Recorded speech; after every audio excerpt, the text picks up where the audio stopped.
السلام علیکم ویورز، میرا نام عطاء الرحمن اور آپ دیکھ رہے ہیں عطاء بخاری یوٹیوب چینل۔ قرآن کریم کی مسلسل ایکسپوزیشن کے سلسلہ میں آج ہم سورہ آل عمران کی آیت نمبر 9 پر ہیں۔ تو اس کے اندر ایک بڑی اہم حقیقت بتائی جا رہی ہے، آپ نے غور سے سننا ہے، یہ بہت اہم میسج۔ اس کے الفاظ ہیں وہی آرزو مندی کے، ربنا انکا جامع الناس، اے ہمارے رب یقیناً تو انسانوں کو جمع کرنے والا ہے۔ اب یہ غور کیجئے گا، جامع الناس، ظاہر ہے وہ انسانوں کو جمع کرنے والا ہے، تو کس سینس میں کہ ان کو ایک قانون اس نے دیا ہوا ہے اپنی کتاب کے اندر، تو ظاہر ہے وہ انسانیت جو ہے اسی قانون کی روح سے جمع ہوگی۔ جب تک اس قانون کو فالو نہیں کرے گی، اس کی روح سے اپنا نظام نہیں بنائے گی، یہ سکیٹرڈ رہے گی، ڈس انٹیگریٹڈ رہے گی۔ جب اس قانون کے اوپر آ جائے گی، انٹیگریٹڈ ہو جائے گی، متحد ہو جائے گی، تو اس لیے وہ اپنے آپ کو جامع الناس کہہ رہا ہے۔ تو دنیا میں جتنے بھی اسکول آف تھاٹس ہیں وہ انسانوں کو ڈیوائیڈ کر رہے ہیں، مختلف فرقے، مختلف تنظیمیں بن رہی ہیں، لوگوں کو لڑا رہی ہیں، ایک دوسرے کے اوپر کفر کے فتوے، ایک دوسرے کے اوپر مرتد ہونے کے فتوے، مرتد قرار دے کر واجب القتل قرار دیے جانے کے فتوے، اسی طرح سے چیزیں ہو رہی۔ تو یہ چیزیں جو ہو رہی ہیں یہ انسانیت کی تباہی کے لیے ہو رہی ہیں۔ انسان جب اس تباہی سے تنگ آ جائیں گے، اپنی عقل و فکر کو پھر استعمال کرنے لگ جائیں گے، تو وہ پھر اسی قرآن کے اوپر ہی آئیں گے۔ یہی ایک راستہ ہے جس کے اوپر وہ آ کر عافیت حاصل کر سکتے، اس کے علاوہ اور کوئی راستہ نہیں ہے۔ تو یہ جتنی جلدی سمجھ لیں گے اس حقیقت کو، اتنی جلدی یہ اکٹھے ہو جائیں گے۔ تو اگر وہ اپنی عارضی مفاد پرستیوں میں پڑے رہے، اپنے ریلیجس، اپنے پولیٹیکل اسکول آف تھاٹ میں، تو پھر یہ اتنا ہی اپنی منزل سے دور ہوتے چلے جائیں گے، اتنا ہی وہ اس انقلاب کے دن جس میں انہوں نے جمع ہونا ہے وہ دور ہوتا چلا جائے گا۔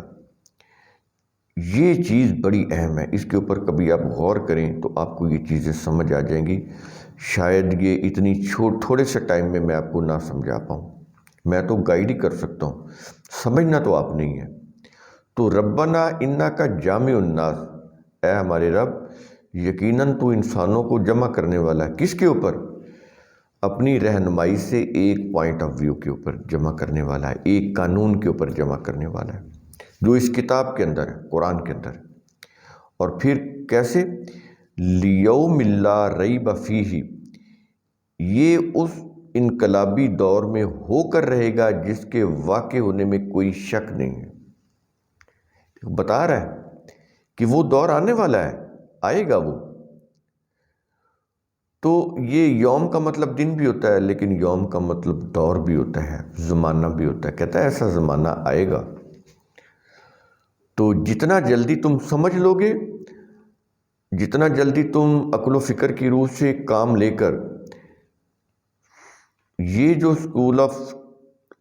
ریلیجس اسکول آف تھاٹس ہیں ان کو خیر بات کہہ کے حق کی طرف آ جاؤ گے، اتنا جلدی یہ دن آ جائے گا۔ تو ورنہ اگر تم نہیں بھی آؤ گے تو پھر زمانے کے تقاضے وہ تمہیں گھیر کر لے آئیں گے۔ یعنی یہ بھی ہے، یعنی یہ جو کائنات کا جو نظام ہے یہ تو انسانوں کے نتائج مرتب کر رہا ہے۔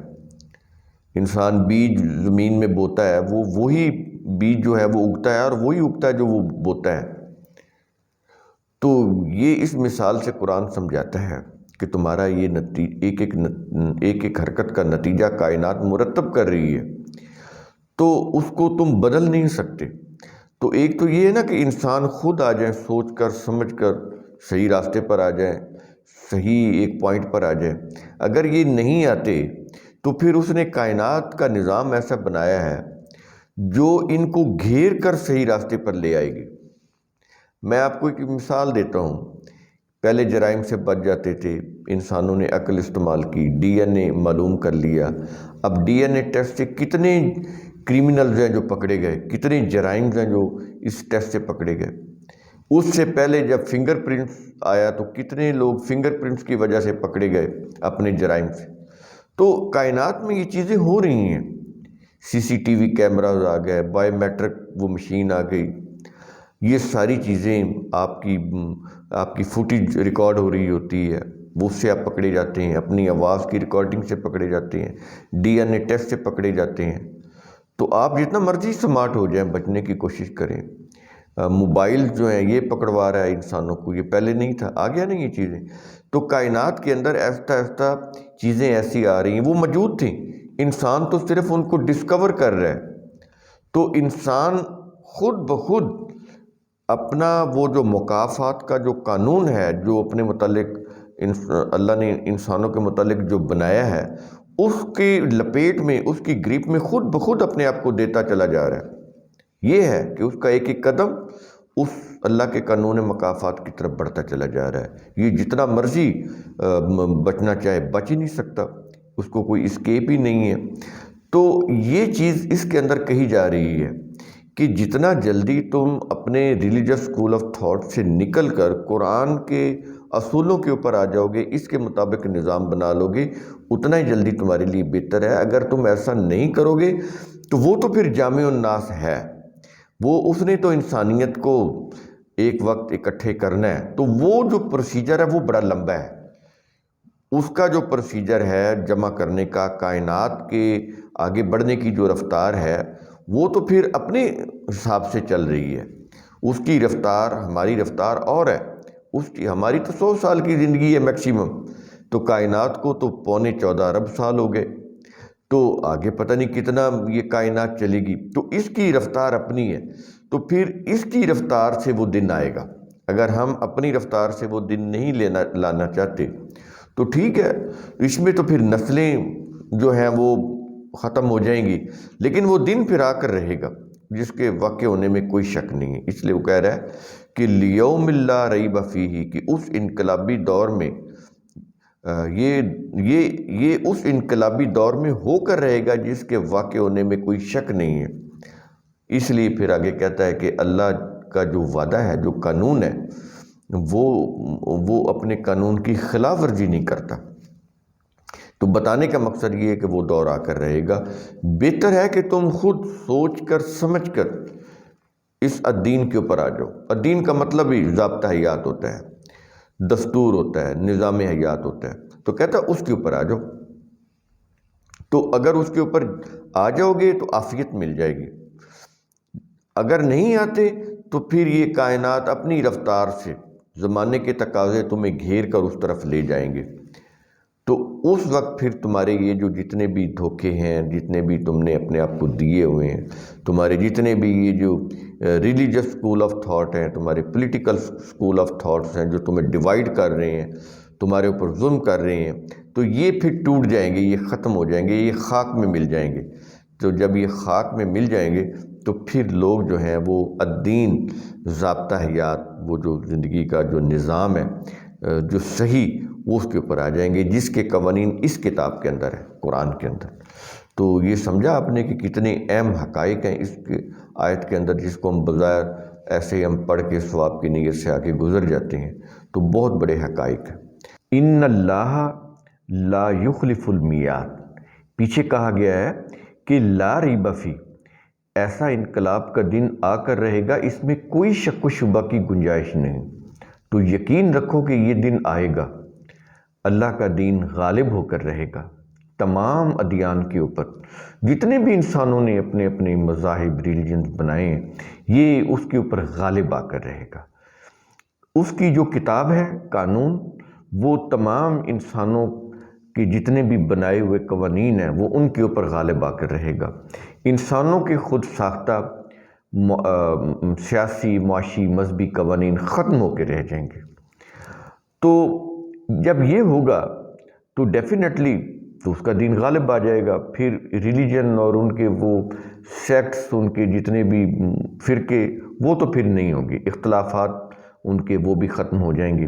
تمام انسانیت، تمام بنی نوع انسان ایک پیج پہ جمع ہو جائے گی، ایک پوائنٹ آف ویو کے اوپر آ جائے گی، ان کی ایک ہی آئیڈیالوجی ہوگی، اور وہ کیا ہوگی؟ انسانیت کی فلاح، انسانیت کی ترقی، ان کی گروتھ، تو یہ ان کا نصب العین ہوگا۔ اللہ کے قوانین کی روح سے انسان کیسے ترقی کر سکتے ہیں، آگے بڑھ سکتے ہیں، تو یہ ان کا پھر آبجیکٹیو ہوگا۔ تو اس کے بعد یہ کہنے کے بعد کہتا ہے کہ ان اللہ لا یخلف المیعاد، اللہ اپنے وعدے کی خلاف ورزی نہیں کرتا۔ یہاں پر میعاد ہے، اس کو عہد بھی بولتے ہیں، وعدہ بھی بولتے ہیں، تو اس کی خلاف ورزی نہیں کرتا۔ اللہ کا جو بھی وعدہ ہے وہ اس کا قانون ہوتا ہے۔ اللہ کی کہی ہوئی ایک ایک بات قانون کا درجہ رکھتی ہے۔ ہمیں نا جیسے کچھ باتیں کرتے ہیں تو وہ بس باتوں کی حد تک ہی ہوتی ہے، یا ہم کوئی نصیحت کر دیتے ہیں، تو اللہ کے ہاں نصیحت نہیں ہوتی، قانون ہوتا ہے۔ تو وہ جو کہتا ہے اپنے قانون کی قوت سے کہتا ہے، اور اس کا قانون کائنات کے اندر ہر جگہ نافذ ہے۔ صرف انسانوں کا معاملہ مختلف ہے کہ انسانوں کو ارادہ اور اختیار دیا ہوا ہے، چاہیں تو وہ صحیح راستے پر چلیں، چاہے تو غلط راستے پر چلیں، لیکن صحیح اور غلط راستوں کے جو انجام ہیں، اچھے اور برے، ان کو وہ بدل نہیں سکتے۔ تو اللہ کا جو وعدہ ہے وہ اس کا قانون ہوتا ہے، اور یہ اس نے اپنا یہاں پر ایکچولی قانون بیان کیا ہے، اور ساتھ یہ بھی کہہ دیا ہے کہ اللہ اپنے قانون کی خلاف ورزی نہیں کرتا۔ یہ نہیں کہ کر نہیں سکتا، کر سکتا ہے لیکن کرتا نہیں ہے، یہ دو علیحدہ علیحدہ چیزیں۔ یہ ایسے ہی ہے جیسے ایک باصول آدمی ہو، مین آف پرنسپل، وہ کہتا ہے کہ یہ جو کام ہے میں کر سکتا ہوں لیکن میں نہیں کروں گا، میں اپنے اصولوں کے خلاف کوئی ایسا کام نہیں کروں گا جس سے میرے اصولوں کے اوپر زد پڑے۔ تو یہ تو اللہ ہے، اگر یہ اپنے اصولوں، اپنے قوانین کے خلاف کرنے لگے تو اس سے اللہ کو نقصان نہیں ہوگا، اس سے انسانیت کو نقصان ہوگا۔ میں اس کی ایک مثال دیتا ہوں کہ اللہ اگر اپنے قانون کی خلاف ورزی کر دے، مثال کے طور پر پانی جو ہے وہ 0 ڈگری سینٹی گریڈ کے اوپر جمتا ہے، برف بنتا ہے، اور 100 ڈگری سینٹی گریڈ کے اوپر اس کی بوائلنگ ہوتی ہے، وہ کھولتا ہے۔ اگر یہ قانون بدل جائے تو ذرا سوچیں کہ دنیا میں کتنی تباہی آ جائے۔ وہ یہ بدل سکتا ہے، یہ قانون اس کے اختیار میں ہے کہ اس کو بدل دے، لیکن سوچیں اگر یہ قانون بدل جائے تو دنیا میں کتنی تباہی آ جائے۔ ایسے انسانوں کے ڈی این اے ہیں، اگر ان کے وہ خواص ہی چینج ہو جائیں، معلوم ہی نہ ہو سکے، تو پھر بتائیں کہ کیا ہوتا ہے۔ اسی طرح چیزوں کے ایٹریبیوٹس، ان کے اندر جو انگریڈینٹس ہیں، ان کے جو پرپورشنز ہیں، پھلوں کے اندر، سبزیوں کے اندر، جڑی بوٹیوں کے اندر، ایک جڑی بوٹی لے لیں، اگر ان کی پراپرٹیز یا خواص چینج ہونے لگ جائیں، کبھی کچھ، تو دنیا کے کوئی بھی سائنٹسٹ کیا انسانوں کی بیماری کے لیے دوائی بنا سکتے ہیں؟ وہ تو ان کے خواص چینج ہو گئے، تو وہ دوائی نہیں بنا سکیں گے۔ انسانیت ہلاک ہو کر رہ جائے گی، مشکلات میں گر جائے گی، تباہ و برباد ہو جائے گی۔ تو یہ ہوتا ہے اللہ کے قانون کے اندر کوئی ذرا سی بھی تبدیلی آ جائے تو سمجھے کہ یہ ان اللہ لا یخلف المیعاد کتنا اہم جملہ ہے، کتنا اہم قانون ہے اللہ کا۔ بدلنے کی قوت رکھنے کے باوجود، اختیار رکھنے کے باوجود وہ بدلتا نہیں ہے، اور یہاں پر یہ چیز لے کر آیا ہے اپنے قانون کو، وہاں بیان کر رہا ہے جہاں پر وہ کہہ رہا ہے کہ ایک دن ایسا آئے گا کہ وہ تمام جتنی بھی انسانیت ہے وہ اکٹھی ہو جائے گی، جمع ہو جائے گی۔ تو اس طرح سے قرآن کریم کو سمجھا کریں۔ تو قرآن کریم کا اصول ثم تفکروا، اس کی روح سے آپ خود بھی سوچا کریں، سمجھا کریں، غور و فکر کیا کریں۔ شکریہ۔